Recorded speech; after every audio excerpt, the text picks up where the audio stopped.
جی السلام علیکم۔ وعلیکم السلام۔ غامدی صاحب، میرا سوال قرآن مجید سے متعلق ہے۔ ایک مسلمان کی حیثیت سے ظاہر ہے ہم قرآن مجید کو اللہ تعالیٰ کا کلام مانتے ہیں، اس حوالے سے ایک جذباتی تعلق بھی موجود ہے۔ لیکن غامدی صاحب، میرے جیسے بہت سارے نوجوان جب قرآن مجید کو ترجمے کے ساتھ پڑھتے ہیں تو کبھی کبھی ایسے محسوس ہوتا ہے جیسے ہم کوئی مناسبت اس طرح سے قرآن مجید سے محسوس نہیں کرتے، یعنی کہ یوں لگتا ہے کہ ٹھیک ہے کچھ پیغمبروں کے واقعات بتائے جا رہے ہیں، کچھ آخرت کی بات کی جا رہی ہے، لیکن کوئی انٹلیکچوئل سٹیمولیشن محسوس نہیں ہوتی۔ تو میں آپ سے یہ جاننا چاہتا ہوں کہ اس کی وجہ کیا ہو سکتی ہے؟ کیا ہم کچھ غلط توقعات یا تعصبات لے کے قرآن مجید کے پاس پہنچتے ہیں، یا آپ کی اگر کوئی رہنمائی آپ یہ کر سکیں تو بڑی مہربانی ہوگی۔ بہت شکریہ۔ ہر کتاب میں دو پہلو ہوتے ہیں، ایک اس کی فارم ہے۔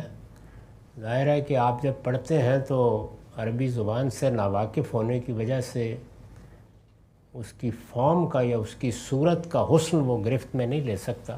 ترجمہ پڑھ رہے ہوتے ہیں، دنیا کے کسی اعلیٰ سے اعلیٰ کلام کا بھی آپ ترجمہ پڑھیے تو جو اس کی روانی، سلاست، حسن بیان، بلاغت، الفاظ کا در و بست، جملوں کی ساخت گرفت میں لیتی ہے، وہ چیز غائب ہو جاتی ہے۔ تو اس لیے ترجمہ پڑھنے والے کو یہ سمجھ لینا چاہیے کہ وہ کلام الہی کے اس پہلو سے تو محروم رہے گا اگر وہ عربی زبان سے واقف نہیں ہے۔ اب اس کی توجہ مدعا پر ہونی چاہیے۔ جب آپ مدعا پر توجہ کرتے ہیں تو سب سے پہلے یہ سمجھیں کہ آپ کس نوعیت کی کتاب پڑھ رہے ہیں، یعنی اس کتاب کا موضوع کیا ہے، اس میں کیا بات بیان کی گئی ہے، اس کی ترتیب کیا ہے، یہ کس طریقے سے مباحث کو آپ کے سامنے لاتی ہے۔ یہ تعارف بالعموم نہیں ہوتا، اور ہم دنیا میں جو عام کتابیں ہیں ان کے طریقے پر توقعات لے کے چلے جاتے ہیں اور پھر مناسبت نہیں پاتے۔ جی، نتیجہ یہ نکلتا ہے کہ مایوس ہو کے واپس آ جاتے ہیں۔ انہی سب باتوں کا لحاظ کر کے ہمارے ہاں مدرسہ فراہی میں یہ کوشش کی گئی ہے کہ قرآن مجید کے اس اسلوب کو لوگوں تک پہنچایا جائے۔